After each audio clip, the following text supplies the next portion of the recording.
Germantown Multi-Speciality Hospital, Dr. Mir Jawad Zar Khan, National Award winner, Senior Orthopedic Surgeon and Director of Germantown Multi-Speciality Hospital. इनके साथ most senior and well experience doctor की team आपकी खिदमत में रहेगी।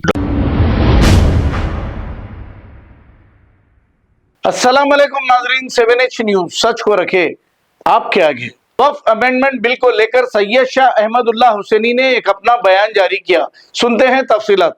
अस्सलाम वालेकुम वरहमतुल्लाहि वबरकातुहू। क्या हुआ वक्फ अमेंडमेंट बिल का? कैसे हो गई फिर से मुसलमानों की हार? किसने सही वक्त पर सही काम नहीं किया? कौन है जिम्मेदार?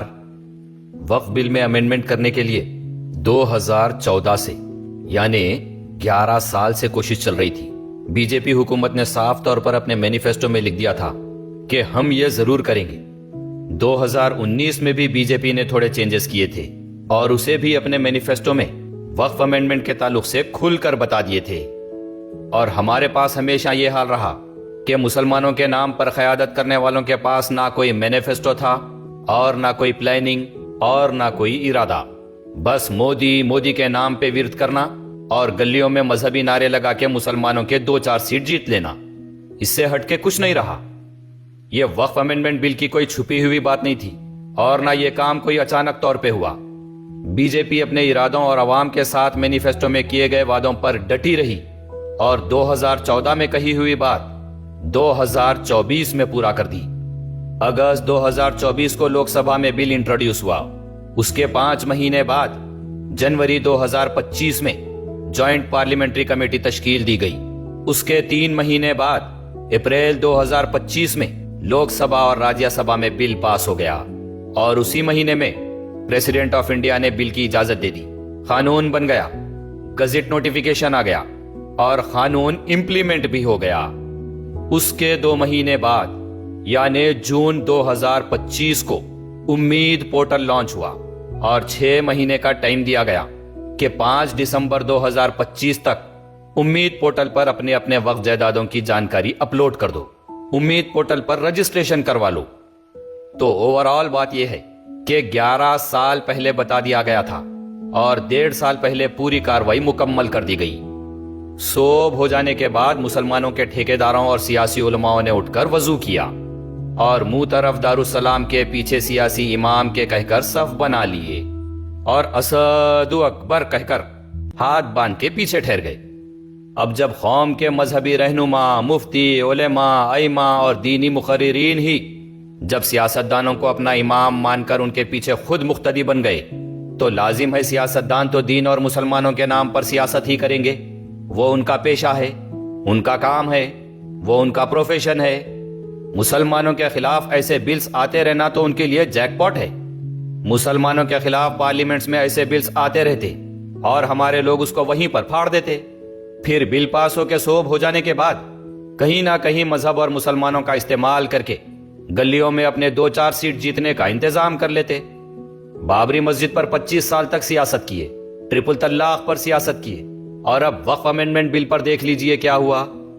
वक्फ अमेंडमेंट बिल का पूरा काम पक्का हो गए बाद नाम शरीयत और all India Muslim personal law board का लिया गया। वो बोलते ना, दूसरों के खांधे इस्तेमाल कर लेके अपना काम निकाल लेना, फूटे तो दूसरों के खांधे फूटते और अपन सेफ रहते। ऐसे ही नाम किसी और का लिया गया और प्लेटफॉर्म्स किसी और के बनते रहे। जलसे तकारीर पूरे सियासी जमात के थे। हर तरफ नकीब मिल्लत जिंदाबाद और हबीब मिल्लत जिंदाबाद के नारे थे। ऑल इंडिया लेवल पर पूरा मीडिया कवरेज और प्रमोशन सियासी था। वक्फ अमेंडमेंट बिल का तो कुछ काम नहीं हुआ। बस एहतजाज के नाम पर वही अपना फेवरेट टाइम पास, वही जज्बाती जलसे और तकारीर हुए। जलसे तकारीर से कब हुकूमतों के फैसले बदले, हिस्ट्री उठाकर देख लीजिए। तकरीरों से कभी इनकलाब नहीं आया। बस ऐसे ही जलसे तकरीरों से मुसलमान कौम के साथ लगातार 3 महीने तक टाइम पास किया गया और मुसलमानों का तो वो हाल करके रखे। वो हैदराबादी लैंग्वेज में बोलते नहीं, अड्डा मड्डा खेल रहे थे। असल मैदान कहीं और रहता। इधर 4 गड़े बना लेते और मुसलमानों को उसमें डाल के रखते। कभी इधर के गड़े में से निकाल के उधर डाल देते, कभी उधर से इधर डाल के बंद कर देते। मुसलमाना वहीं 4 गड़ों में इधर से उधर बिजी रहते और उधर असल मैदान में काम तमाम हो जाता। ट्रिपल तलाक के वक्त भी ऐसे ही करे। हुकूमती सतह पर काम कहीं और चल रहा था اور ادھر سگنیچر کیمپین چلا کے قوم کو ردی جمع کرنے کے کام پہ لگا دیے تھے.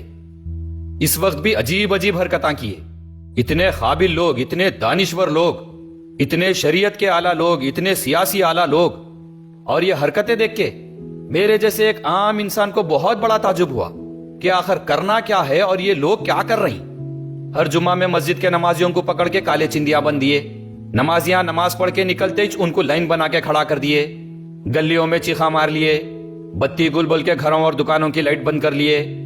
یہ حرکتوں سے کس کو کیا فرق پڑنے والا؟ کالے چندیاں کیا، پورے کالے کپڑے پہن کے پھاڑ لے کے پھرو. 5 منٹ گھروں کی لائٹ بند کر لینے سے کیا ہونے والا؟ پورے لائٹاں پھوڑ لو. یہ حرکتوں سے آپ کے بازو کی گلی والوں کو فرق نہیں پڑتا. تو اتنے بڑے بڑے علماء، سیاستدان، دانشور لوگ کس خوش فہمی میں ان حرکتوں سے حکومت سے ٹکرانے کی بات کرتے ہیں؟ کون سی دنیا، کون سے زمانے کے ہیں یہ لوگ؟ ادھر بی جے پی 11 سال پہلے اطلاع دے کے 1.5 سال پہلے پورا کام کر دی، اور یہ ہمارے بڑے اور ذمہ دار لوگ گلیوں میں لائن بنا کے کالے چندیا بن کے رات میں لائٹ بند کر لے کے خوش ہو رہی. سوچئے ذرا آپ لوگ کہ کس قدر ہمارے بڑے اور ذمہ دار لوگوں نے ہماری مسلمان قوم کو اتنا ڈی گریڈ بے وقوف بنا کر ٹائم پاس کیا. یہ سوب دیکھ کے میں تو اسی وقت سے بول رہا ہوں کہ اگر مسلمانوں کی قیادت کا دعویٰ کرتے ہو تو صحیح لیول پر کام کیوں نہیں کر رہے؟ مسلمانوں کے بڑے مفتی، عالم اور پرسنل لا بورڈ بنے ہو، ذمہ داری لیے ہو مسلمانوں کی، تو سیاستدانوں کی گود میں کیوں بیٹھے ہو؟ مسلمانوں کو ریپریزنٹ کرتے ہوئے اعلیٰ سطح پر کام کیوں نہیں کیا جاتا؟ سیاستدانوں کے گود میں بیٹھ کر مسلمان قوم سے ٹائم پاس کیوں کیا جاتا؟ ایک سمپل سی لاجک سب کے سامنے ہے. سیاستدان تو کھلے عام دینی جلسوں سے مودی کو برا بولتے، تو اسی سیاستدان کی گود میں بیٹھ کر مودی سے بل واپس لینے کی کیسا امید کر سکتے ہیں؟ مودی کو اگر مسلمانوں کے حق میں کچھ اچھا کرنا بھی ہوگا تو وہ نہیں کریں گے، کیونکہ مسلمانوں کے دینی جلسوں سے مودی کو برا کہا جاتا ہے. اپنے آپ کو مسلمانوں کا قائد بتا کر، دینی مقدس نعرے لگا کر جب مودی کو برا کہیں گے تو لازم ہے مودی ہو یا کوئی اور مسلمانوں کو کیئر بھی نہیں کریں گے اور انہیں اپنا دشمن سمجھیں گے، کیونکہ انہیں دشمنی کا کھلا پیغام دینی جلسوں سے دیا جاتا. میں سوشل میڈیا پر کئی ویڈیوز بنا کر عوام کے لیے پوسٹ کیا. مسلمانوں کو وقف امینڈمنٹ کے حالات حاضرہ بتانے کے لیے کئی پوسٹ میں اشارے دیا. جس طرح مسلمانوں کا ٹائم پاس کیا جا رہا ہے وہ کھل کر لکھا، جو ابھی بھی سوشل میڈیا پر اویلیبل ہے، دیکھ لیجئے. مجھے منافق، غدار، میر صادق، میر جعفر کہا گیا، بڑے بڑے فتوے دیے گئے، اور آج دیکھیے پوری مسلمان قوم کو ڈبا کر بھی ذمہ دار لوگ مسلمان بنے ہوئے ہیں. میرے جیسا ایک ادنا انسان، ایک عام انسان جب یہ سب آسانی سے سمجھ سکتا تو قوم کے اتنے بڑے بڑے ذمہ دار لوگ، اتنے بڑے بڑے سیاستدان لوگ، اتنے بڑے بڑے جماعتیں سنبھالنے والے، اتنے بڑے بڑے دانشور حضرات جان بوجھ کر مسلمانوں کا ٹائم پاس کیوں کیے؟ میں صرف سوشل میڈیا پر نہیں بلکہ کئی بڑے لوگوں کو کال کیا تو سب یہی بولے کہ ساری دنیا ایک طرف رہتی اور آپ کی سوچ ایک طرف رہتی. تو بے شک میں کسی بھی سیاستدان کو اپنی دنیا مان کر ان کے پیچھے نہیں رہتا. میں جتنوں سے بات کیا تو سب یہی بتائے کہ قوم کے ذمہ دار، قوم کے بڑے لوگ کام کر رہے ہیں. آپ اس بارے میں فی الوقت خاموشی اختیار کریے اور قوم کو ہمارے پروگرام سے دور مت کریے. تو آج بتائیے مسلمانوں کو آپ لوگ کہ مسلمانوں کی ذمہ داری لے کر وقف امینڈمنٹ بل کے تعلق سے آپ لوگ کیا کیے؟ میں جو 1.5 سال سے بول رہا ہوں آج وہی ہوا. آپ لوگ جلسے تقریروں اور کالے چندیوں سے قوم کا وقت برباد کر دیے. حد تو یہ ہو گئی کہ جب حکومت نے 6 مہینے کا ٹائم دے دیا کہ جاؤ امید پورٹل پر رجسٹریشن کرو، اپنی وقف جائیداد کی انفارمیشن اپلوڈ کرو، ورنہ وقف جائیدادیں خطرے میں پڑ جائیں گی. حکومت کی طرف سے اتنا کھلا پیغام ملنے کے باوجود آل انڈیا مسلم پرسنل لا بورڈ اعلان کرتا ہے کہ نہیں، یہ سب مت کرو، امید پورٹل کو بائیکاٹ کرو، کوئی بھی امید پورٹل پر رجسٹریشن مت کرو. باضابطہ مسلمانوں کو یہ کام کرنے سے روکا گیا. اب وجہ اس کی کچھ بھی بتا لیجئے. جب پورا کام پکا ہو گیا، قانون بن گیا، قانون امپلیمنٹ ہو گیا اور ایک ڈیڈ لائن دے دی گئی، تو پھر مسلمانوں کو اس کام سے روکنے کی کیا ایسی حکمت عملی تھی؟ صرف جذباتی تقریراں کر لیے، ویڈیوز لے کے اس کے پیچھے دینی بیک گراؤنڈ لگوا کے اپنی واہ واہی کر لیے، 11 साल का टाइम मिला कुछ नहीं करे और सोब हो गए बाद निकल के मैदान में उतर के मुकाबला करना है, जद्दोजहद करना है, कुर्बानियां देना है। अपने दिलों से पुलिस का खौफ निकालो, जालिम ताकतों और बीजेपी का खौफ निकालो। कोई कुछ नहीं कर ले सकता, हम डरने और घबराने वाले नहीं हैं। अपनी अजीम जानों की कुर्बानी पेश करेंगे। बड़ी बड़ी ताकतें हमारी चौखट पे आएंगी, असदुद्दीन अवैसी साहब की आवाज आएंगी तो हम तमाम मुसलमान लब्बैक कहते हुए उनकी आवाज पर घरों से निकल जाएंगे। आ जाओ, मुकाबला करने आ जाओ। ये सोब तकरीरा करके सबको बाहर बुला के काले चिंदियां बन के सड़कों पे लाइन बना के खड़ा कर दिए। पूरों को जमा कर लिए, जमा कर लेके नकीबे मिल्लत जिंदाबाद, हबीबे मिल्लत जिंदाबाद के नारे लगवा लिए। कहां था मुकाबला? कै का मैदान? सोब सियासत खेल लिए। ये सोब से करोड़ दर्जे बेहतर तो वो शाहीन बाग की 90 साल की बुड्ढी दादी थी जो एहतजाज किसको बोलते बता दी। काले चिंदियां बन लेके, लाइट बंद कर लेके भामटे जज्बाती बातें कर लेते नहीं बैठी थी वो। जैसा हमारे मुसलमानों के जिम्मेदार बड़े बड़े लोग, बड़े बड़े आवाजा निकालने वाले सोब टाइम पास करके मुसलमानों का वक्त बर्बाद कर दिए। कई लोग पूछे थे कि क्या करना बताओ, लेकिन हकीकत में मेरी उतनी हिम्मत नहीं हुई कि मैं कुछ कहूं, क्योंकि बड़े बड़े सियासतदान, बड़े बड़े मुफ्तियान इकराम, बड़े बड़े उलमाए दीन, बड़े बड़े दानिश्वर हजरात सोब सियासी प्लेटफॉर्म पर काम कर रहे थे। तो मेरी क्या औकात और मेरी क्या मजाल कि मैं अपनी बात सामने रखूं। जब 11 साल पहले बीजेपी अपने मैनिफेस्टो में लिख दी थी कि वक्फ में इस तरह के अमेंडमेंट लाएंगे, तो 11 साल से मुसलमानों के जिम्मेदारान भी अपना मैनिफेस्टो बनाकर वक्फ जायदादों को बचाने का काम कर सकते थे। स्टेट लेवल पर वक्फ बोर्ड में जो वक्फ डॉक्यूमेंट्स है उसे सेग्रीगेट करते हुए तेलंगाना स्टेट में वक्फ जायदादें कहां है, कितने हैं, ये सोब निशानदही करते हुए, उसकी जांच करते हुए, सोब एक सही ऑर्डर में लेते हुए उसका ऑनलाइन डेटा रेडी कर सकते थे। अपनी वक्फ जायदादों को स्टेट लेवल पर ऑफिशियली सिक्योर कर सकते थे। 11 साल मिले। 11 साल के अरसे में यह कोई मुश्किल काम नहीं था।